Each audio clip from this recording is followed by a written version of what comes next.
అపర్ణను చూసి గతం గుర్తు తెచ్చుకుని ఇంటికి తిరిగి వచ్చిన రాజ్ సంతోషంలో కావ్య, అప్పు షాక్లో యామిని, రుద్రాని. ఇంతకు ఏం జరిగింది? అసలు అపర్ణను చూసి గతం గుర్తు తెచ్చుకుని ఇంటికి తిరిగి రావడం ఏంటి రాజ్? అసలు అపర్ణను ఎక్కడ చూశాడు? రాజ్ అపర్ణను చూశాడు సరే, మరి అపర్ణ కూడా రాజుని చూసిందా? అసలేం జరిగిందనేది వీడియోలో చూసి తెలుసుకునేద్దాం. బ్రహ్మముడి అప్కమింగ్ ఎపిసోడ్స్లో ఏం జరగబోతుందో ముందుగా తెలుసుకోవాలి అనుకుంటే వీడియోని లైక్ చేసి ఛానల్ని సబ్స్క్రైబ్ చేసుకోండి. మొత్తం మీరు చూసుకున్నట్లయితే ఇంకా రాజు ఇంటికి వెళ్ళిపోతాడు. కావ్య కూడా ఇంటికి వెళ్ళి నా భర్త ఎందుకు నన్ను చూసి ఎందుకు గుర్తుపట్టలేదు, గుర్తుపట్టని మనిషిలా ఎందుకు ప్రవర్తించారు, ఎవరో అన్నట్టుగా నన్ను పలకరించారు అని ఇక్కడ కావ్య ఆలోచిస్తుంది. అటు రాజు కూడా ఆలోచిస్తాడు. అసలు ఎవరా అమ్మాయి నా దగ్గరకు వచ్చి పడిపోయిందేంటి? నేను ఆ అమ్మాయిని చూసి అంత చనువుగా ఎత్తుకుని మరీ హాస్పిటల్కి తీసుకువెళ్ళడం ఏంటి? తను నాకు ముందే తెలుసా? నా గతంలో తనకు ఏమన్నా పరిచయం ఉందా? నా గతం తాలూకు జ్ఞాపకాలు ఏమైనా ఉన్నాయా అని ఆలోచిస్తూ ఉంటాడు. ఏంట్రామ్ ఏం ఆలోచిస్తున్నావు అంటూ ఇంకా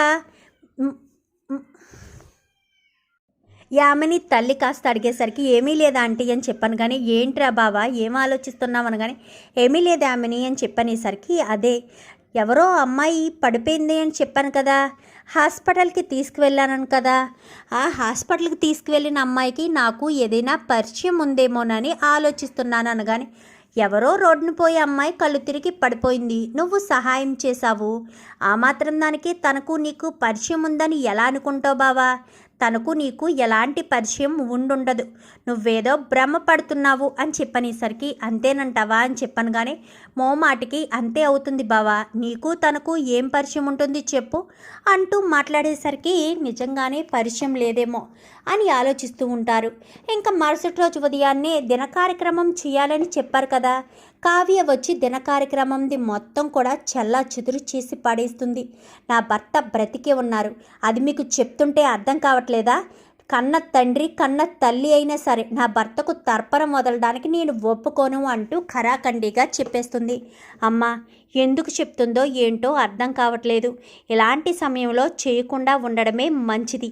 మీకు ఏదైనా అనుమానం ఉంటే అబ్బాయి జాతకాన్ని చూపిస్తే అసలు విషయం తెలిసిపోతుంది కదమ్మా. ఆ అబ్బాయికి ఇంకా ఆయుష్ ఉందో లేక ఆయుష్ ఊడిపోయిందో అనేది జాతకాన్ని బట్టి కూడా తెలిసిపోతుందమ్మా. ఎవరికైనా పంతులు గారికి అబ్బాయి జాతకాన్ని చూపించండి, లేదంటే రేపు గుడి దగ్గరికి తీసుకురండి, నేను చూసి చెప్తాను, మా గురువుగారి సలహా మీద కూడా నేను చెప్తానని చెప్పి పంతులు గారు కాస్త వెళ్ళిపోతారు. అవునపర్ణ, పంతులు గారు చెప్పింది నిజమే, రాజ్ జాతకాన్ని చూపిస్తే రాజుకి ఆయుష్ ఉందో లేదో తెలిసిపోతుంది కదా, కావ్య నమ్మకం నిజమో కాదో కూడా తెలిసిపోతుంది కదా అని చెప్పనేసరికి సరే అత్తయ్య అని చెప్పి మరుసటి రోజు ఉదయాన్నే ఇంకా సుభాషు అపర్ణ ఇద్దరు కూడా జాతకం తీసుకుని గుడికి వెళ్తారు. ఇక్కడ మరుసటి రోజు ఉదయాన్నే తన బర్త్డే అంటూ ఇంకా క్లోజ్నెస్గా ఉండడం కోసం యామిని అయితే బర్త్డే సెలబ్రేషన్స్ అని చెప్తుంది. నాకు ఈరోజు నా బర్త్డే బావా అని చెప్పాను. కానీ అవునా, నాకు నిజంగా గుర్తులేదు, ఐఎమ్ సారీ, పద టెంపుల్కి వెళ్దామని. కానీ ఏంటి బావా బర్త్డే అంటే టెంపుల్కి వెళ్ళడమేనా అని చెప్పాను. కానీ ఏమో నాకు తెలీదు, బర్త్డే అంటే టెంపుల్కి వెళ్ళాలేమో అని నా మాట అలా బయటికి వచ్చేసిందంతే, ఎందుకో టెంపుల్కి వెళ్ళాలని అనిపించింది అనగానే వెళ్ళమ్మయ్యామని, గుడికే కదా వెళ్తే ఏమైంది, పుట్టినరోజుకి ఆ దేవుడి ఆశీస్సులు కూడా నీకు ఉండాలి కదా, మీ ఇద్దరూ ఎప్పుడూ ఇలాగే సంతోషంగా ఉండాలి అంటే ఆ భగవంతుడు ఆశీస్సులు కూడా ఉండాలి, వెళ్ళమ్మా అని చెప్పాను. కానీ సరే అని వెళ్ళి హాఫ్ సారీ కట్టుకుని వస్తుంది. మామూలుగా అయితే ఎవరైనా మగవాళ్ళు ఏంటి అప్పటి వరకు డ్రెస్సులు అవి వేసుకుంటే హాఫ్ సారీ కట్టుకోగానే ఏదో తన్మయత్వంగా చూస్తూ ఉంటారు కదా, రాజ్ చాలా క్యాజువల్గానే చూస్తాడు. బావా ఈ డ్రెస్ నాకు ఎలాగుంది అనగానే బాగుంది అని చెప్పాను. కానీ లంగా ఓణీలో నేనేమీ వేరే లెవెల్లో కనిపించట్లేదు అనగానే నాకేమీ అలా అనిపించలేదు, నార్మల్గానే అనిపించావు అని చెప్పనేసరికి నీ మనసులో ప్రేమ ఉంటే నేను గొప్పగా కనిపిస్తాను, నీ మనసులో లేని ప్రేమ గురించి నేను తహతహలాడుతున్నాను, ఎలా గొప్పగా కనిపిస్తానులే అనుకుంటూ ఇంకా సర్లే అని ఊరుకుంటుంది. ఇద్దరు కూడా గుడికి వెళ్తారు. వెళ్ళేసరికి పంతులు గారు ఒక పక్కనైతే రాజు ఇటు వీళ్ళు ఓ పక్కన ఉంటారు. వేరే పక్కన అంటే మండపంలో కూర్చుని జాతకం చూపిస్తూ ఉంటుంది అపర్ణ, ఇటు సుభాష్. ఇంకా యామిని రాజు ఇద్దరు కూడా దేవుడి దగ్గరికి వెళ్తారు. వెళ్ళి దర్శనం చేసుకుని వచ్చేటప్పుడు ఇక్కడ కూర్చుందాం బావా అనగానే అక్కడ కూర్చుంటారు. కూర్చుని ప్రసాదం తింటూ ఉండగానే ఎదురుగా అపర్ణ రాజుని చూడాలి అంటే తల ఎత్తి చూడాలని ఏం అనుకోదు. నార్మల్గా పంతులు గారు చెప్పేది వింటూ ఉంటుంది. జాతకం గురించి ఏం చెప్తారా అని అలా చూస్తూ ఉంటుంది. ఈలోపు రాజు అక్కడ కూర్చుంటాడు కదా, ఎదురుగా అపర్ణను చూస్తాడు. అపర్ణను చూడడంతో ఏదో నెగిటివ్లా కనిపిస్తూ ఉంటుంది రాజుకి. కళ్ళు చిట్లించుకోవడం, అలాగే తల పట్టుకోవడం చేస్తూ ఉంటాడు. ఏమైంది బావా అని చెప్పాను కానీ ఏమో తెలీదు, సడన్గా ఏదో జ్ఞాపకాలు నన్ను వెంటాడుతున్నాయి. ఇంకా రాజ్కి జ్ఞాపకాలు గుర్తు రావడం, అపర్ణతో చిన్నప్పటి నుంచి తను తల్లే కదా ఎలా పెరిగాడు, తల్లితో ఎలా మాట్లాడాడు అన్నీ జ్ఞాపకం వస్తూ ఉంటాయి. ఇంకా అన్నీ జ్ఞాపకం వచ్చేసరికి తల పట్టుకోవడంతో పద బాబాయ్ వెళ్దామని చెప్పి గబగబా రాజుని తీసుకుని ఇంటికి వెళ్ళిపోతుంది.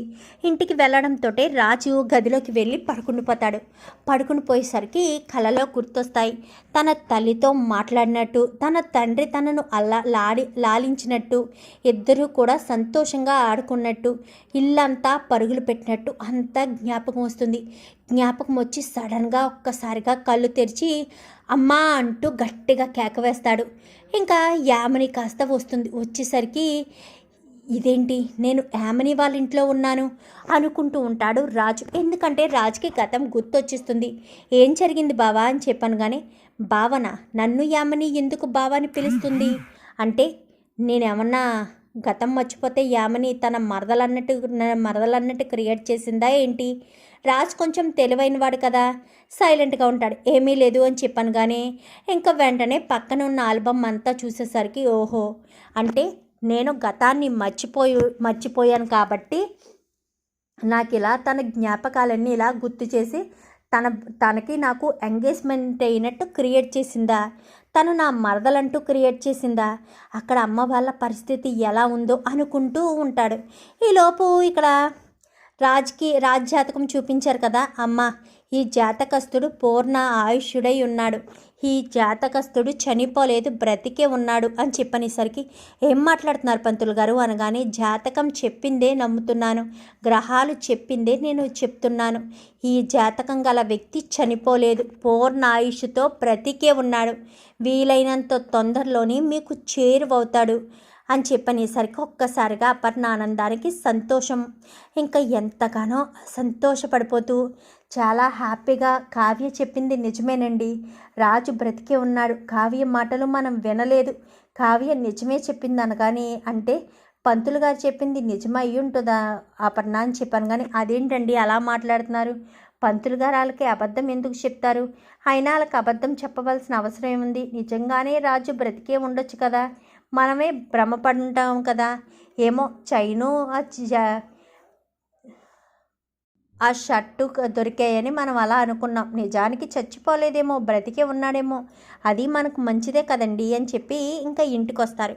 ఇంటికి వచ్చేసరికి ఇంకా ఈ అపర్ణ ఇద్దరు కూడా ఇంటికి వచ్చి ఇంట్లో వాళ్ళకి అంతా చెప్తూ ఉండగానే రాజు గబగబా ఇంకిక్కడికి వచ్చి గుమ్మం దగ్గరే నుంచుని అమ్మ అంటూ పిలవడంతో ఒక్కసారిగా అపర్ణకు ఆ వాయిస్ కాస్త మనసుకు తాకి వెనక్కి తిరుగుతుంది. నాన్న రాజ్ అనుకుంటూ పరుగును వెళ్తుంది అపర్ణ. ఇంకా వెళ్ళేసరికి అపర్ణను గుండెలకి హత్తుకుని రాజ్ మమ్మీ అని చెప్పనేసరికి ఇన్ని రోజులు ఎక్కడికి వెళ్ళిపోయావు రాజ్, ఏమైపోయావు, నువ్వు లేవని ఇంకా తిరిగి రావని మేము ఎంతగానో ఏడ్చాము, కానీ ఆ కావ్యం మాత్రం నీ మీద నమ్మకంతో నా భర్త బ్రతికే ఉన్నారు, చనిపోలేదు, వీలైనంత తొందరగానే వస్తారు అంటూ ఎంతగానో చెప్పింది, ఆ నమ్మకమే నిజమైంది అని చెప్పనేసరికి ఎక్కడుంది అని చెప్పాను కానీ అమ్మ కావ్య అని చెప్పాను కానీ కావ్య పరుగున పైనుంచి వస్తుంది. రాజును చూసి వెళ్ళి గుండెలకి హత్తుకునేసరికి ఒక్కసారిగా రాజు అందరూ కూడా చాలా సంతోషపడతారు. ఇంకా రుద్రాని మాత్రం ఏంటి వీడు చచ్చిపోయాడనుకుంటే బ్రతికి వచ్చేసాడా ఏంటి అనుకుంటూ ఉండగానే ఏమైంది రాజ్, ఇన్ని రోజులు ఎక్కడికి వెళ్ళిపోయావు, ఏమైపోయావు? నీ గురించి మేము ఎంతలా ఏడ్చామో తెలుసా? కావ్య మాత్రం నువ్వు బ్రతికే ఉన్నావంటూ ఎంతో నమ్మకంగా చెప్పింది. మేము నమ్మకాన్ని కూడా కోల్పోయాము. నిజంగా కావ్య నిన్ను చూసిందంటే మాకే నమ్మశక్యంగా అనిపించలేదు. అసలు నువ్వెక్కడున్నావు రాజ్? ఇన్ని రోజులు ఏమైపోయావు? ఎక్కడ ఆశ్రయం పొందావు? నువ్వు ఎవరో కారులో అమ్మాయితో తిరిగావని కావ్య చెప్పింది. ఎవరా అమ్మాయి? నిన్ను కాపాడిన వాళ్ళ? అసలు నువ్విక్కడికి ఎలా వచ్చావు? మరి అప్పుడు గుర్తుపట్టలేని వాడివి ఇప్పుడు గుర్తుపట్టడం ఏంటి అని చెప్పాను. కానీ నాకు యాక్సిడెంట్ అయినప్పుడు గతం మర్చిపోయాను. నేను ప్రజెంటే తప్ప పాస్ట్ టెన్స్ అసలు ఏమీ గుర్తులేదు. అందుకే ఎవరూ గుర్తులేరు. కావ్య కూడా కళ్ళు తిరిగి పడిపోయిందని తను నా భార్య అన్న విషయం కూడా నాకు గుర్తులేదు.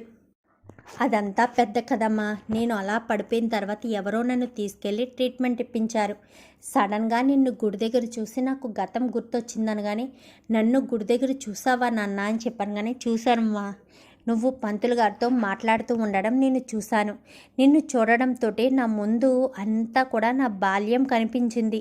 ఆ బాల్యం కనిపించడంతో నాకు గతం గుర్తొచ్చిందమ్మా అంటూ ఎంతో సంతోషంగా గతాన్ని గుర్తు చేసుకుని చెప్తాడు.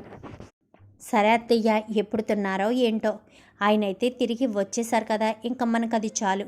ఇంకెప్పుడు మనల్ని వదిలి వెళ్ళరు ఏమండి అని చెప్పాను. కానీ అవును కావ్య, ఎక్కడికి వెళ్ళను, మిమ్మల్ని వదిలి ఎక్కడికి వెళ్ళను కళావతి. ఇన్ని రోజులు నరకం చూశారని అర్థమవుతుంది. ఇక మీదట అందరూ సంతోషంగా ఉంటాం, ఎలాంటి ఇబ్బందులు లేకుండా అని చెప్పనేసరికి ఇంకా అందరూ కూడా చాలా సంతోషపడతారు. చూద్దాం మరి రాబోయే ఎపిసోడ్స్లో ఇలాగే జరిగి రాజు అపర్ణను చూసి గతం గుర్తు తెచ్చుకుని ఇంకా రాజు వాళ్ళ ఇంటికి వచ్చేయాలని, యామినికి బుద్ధి చెప్పాలని మీరు కూడా కోరుకుంటే వీడియో నచ్చితే లైక్ చేయండి, ఛానల్ని సబ్స్క్రైబ్ చేసుకోండి, పక్కనే ఉన్న బెల్ సింబల్లో ఆల్ పై ట్యాప్ చేయండి. Thank you for watching.